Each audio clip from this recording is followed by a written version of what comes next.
Hello friends, कैसे हैं आप सब। आशा करती हूँ सभी अच्छे और स्वस्थ होंगे। आज की जो मैं ये कहानी लेकर आई हूँ, यह कहानी है बिहार के रोहतास ज़िले की। 29 रात की बात है। 29 सितंबर 2025 की 8 से 9 बजे का लगभग समय था। 8 से 9 बजे के बीच का समय था।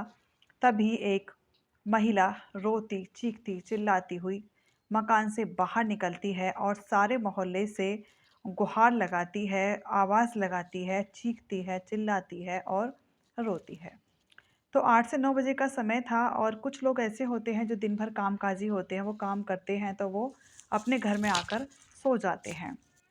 तो कुछ लोग सो गए थे और कुछ जगे हुए थे, बाहर निकल कर आते हैं और आकर वो उसके कहते हैं क्या हुआ है।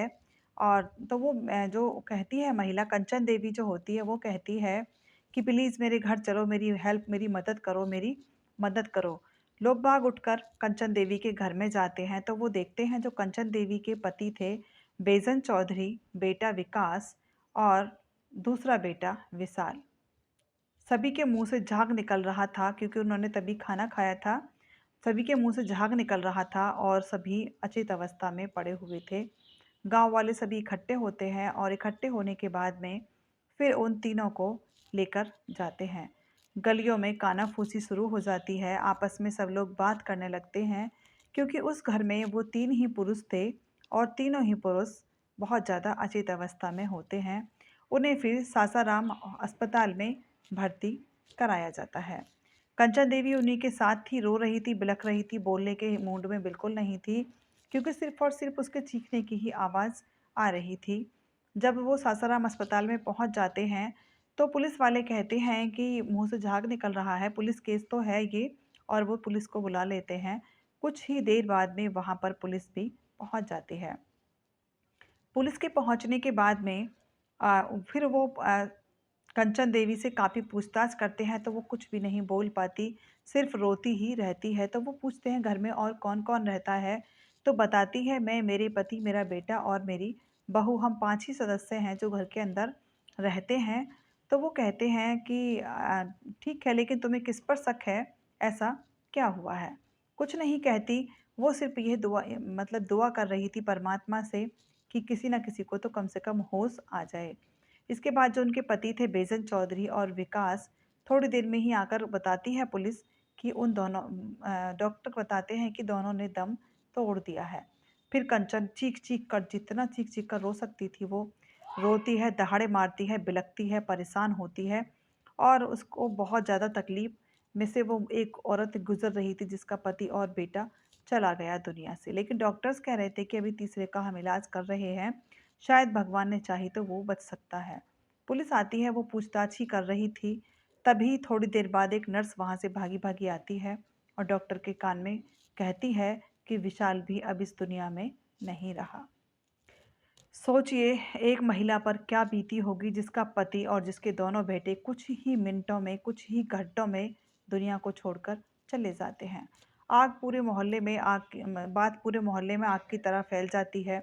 सभी लोग गांव में मातम पसर जाता है। सभी लोग बहुत डरे हुए, सहमे हुए रहते हैं कि ऐसी किसकी हिम्मत हो गई, किसने ऐसा किया है कि किसने उनको ज़हर दे दिया। इसी बीच जब कंचन देवी से पुलिस पूछताछ कर रही होती है तब वो कहती है कि मेरी बहू धनौती ने ही सबको खाना परोसकर दिया था।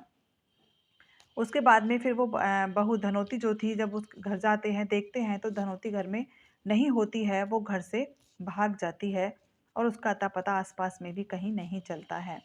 थोड़े 10-5 दिन में, जब 2-4 दिन में ही जब ये बात आग की तरह पूरे रिश्तेदारों में सब जगह फैल जाती है, रिश्तेदार भी घर में आकर बातें करने लग जाते हैं, तो फिर वो कहते हैं कि धनौती को ढूँढना बहुत ज़रूरी है।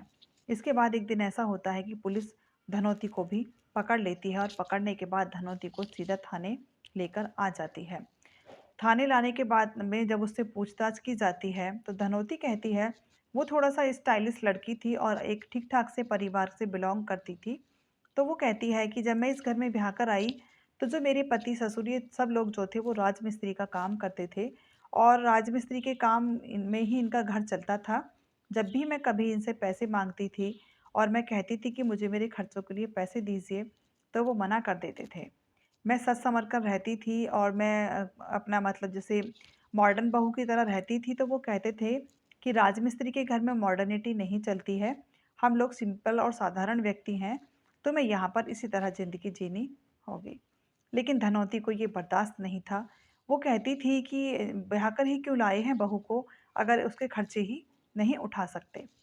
क्योंकि आजकल या तो ये कह लीजिए कि हमारी परवरिश ऐसी हो गई है कि हम अपनी बच्चियों से कोई काम नहीं कराते हैं, और माँ-बाप के यहाँ सभी के यहाँ 1-1 2-2 बच्चे होते हैं, तो बेटियाँ अपनी मॉडर्निटी में कहीं कमी भी नहीं छोड़ती हैं। तो शायद ये हमारी परवरिश का ही मैं तो कहूँगी परवरिश का ही सवाल हो सकता है। क्योंकि जब हम कोई भी इंसान अपने बेटे को ब्याह कर लाता है, तो वो बहुत शौक से, बहुत चाव से लाता है कि हम अपनी बहू को भी रानी बनाकर रखेंगे। लेकिन चादर जितनी होती है, इंसान उतने ही पैर फैलाता है।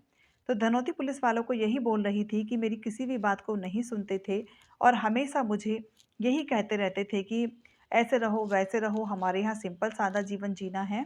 कह रही थी मैं अंदर से टूटती चली जाती हूँ और फिर मैं यूट्यूब पर वीडियो देखती हूँ कि परिवार से छुटकारा कैसे पाएँ।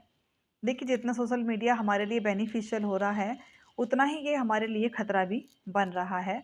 तो वो कहती है कि मैं यूट्यूब पर वीडियो देखती थी, तब मैंने उसमें देखा था कि खाने में ज़हर मिला देते हैं, तो पोस्टमार्टम रिपोर्ट में ज़्यादा पता नहीं चलता है। और कहती थी कि ये सब चीज़ें देखकर ही मैं यूट्यूब से देखकर उसके बाद में मैं दुकान वाले के पास जाती हूँ और दुकान वाले से मैंने कहा था कि हमारे गेहूँ में कीड़े लग गए हैं, तो प्लीज़ मुझे पैकेट दे दो। तो दुकान वाले को बिल्कुल शक नहीं होता है और वो मतलब गेहूँ में कीड़े मारने वाली दवा दे देता है। धनौती शाम का खाना बड़े सुकून से चाव से बनाती है और बनाने के बाद में फिर वो खाने में जहर मिलाती है। सबसे पहले वो अपने ससुर को खाना देती है, उसके बाद अपने पति को और लास्ट में देवर को देती है। और जो सास थी वो जब खाना खाने के लिए वो कहती है कि आप भी खाना खा लो, तो वो कह देती है कि मेरे सर में दर्द है, तो मेरा बनाकर रख दो, मैं उठूँगी तो खा लूँगी, अभी जाकर मैं थोड़ा आराम करती हूँ। तो जो कंचन देवी थी, वो जाकर अंदर कमरे में आराम करती है। जब तीनों तड़फ रहे थे, हाँ, हाँ, हाँ, हाँ मचा रहे थे, तब कंचन देवी बाहर आती है और वो देखती है कि पूछती है तुम लोगों को क्या हुआ है? तो वो कहते हैं कि खाना खाने के बाद हमें खाने में अ, मतलब खाना खाने के बाद हमारी ऐसी हालत हुई है। इसके बाद जो ससुर थे, वो एक पेपर पर ये भी लिख जाते हैं कि हमारी बहू धनौती ने ही हम तीनों को खाने में मिलाकर ज़हर दिया है। तो जो कंचन देवी थी जिसमें थोड़ा बहुत साँस बचा था, वो दौड़कर तभी गाँव वालों को बुलाकर लेकर आती है और तभी सभी लोग मिलकर उन्हें हॉस्पिटल लेकर जाते हैं। तो ऐसा क्यों करती हैं हमारी बहुएँ? अगर देखिए परिवार समझ में नहीं आता है, पति ससुराल समझ में नहीं आता है, किसी की जान लेने से तो अच्छा ये है कि कोर्ट कानून के द्वारा ही अपने रिश्ते को ख़त्म कर दो। अब क्या, एक माँ के दोनों बच्चे चले गए, पति चला गया, खुद की ज़िंदगी पूरी बर्बाद हो गई, क्योंकि ज़्यादा उम्र तो थी नहीं उस लड़की की। तब पूछा जाता है तो वो कहती है कि इस समय मेरी माँ जो है नंदू देवी, उन्होंने मेरा अ, इसमें साथ दिया और मेरी माँ ने ही कहा था कि तुझे जब इतना परेशान करते हैं, तो बिना बदला लिए तो तू घर आना मत। कहती थी कि मेरी माँ ने ऐसा बोला था, तब मैंने ऐसा कदम उठाया और माँ ने पूरा मेरा इसमें साथ दिया था। तो क्यों करते हैं ऐसा माहें? अपनी बेटी जब ब्याहते हैं तो ये कहकर ब्याहते थे पहले लोग कि जा रही हो डोली में और अर्थी पर आना। लेकिन शायद अब नया चलन हो गया है कि जा रही हो डोली में सबकी अर्थी बिछाकर आना।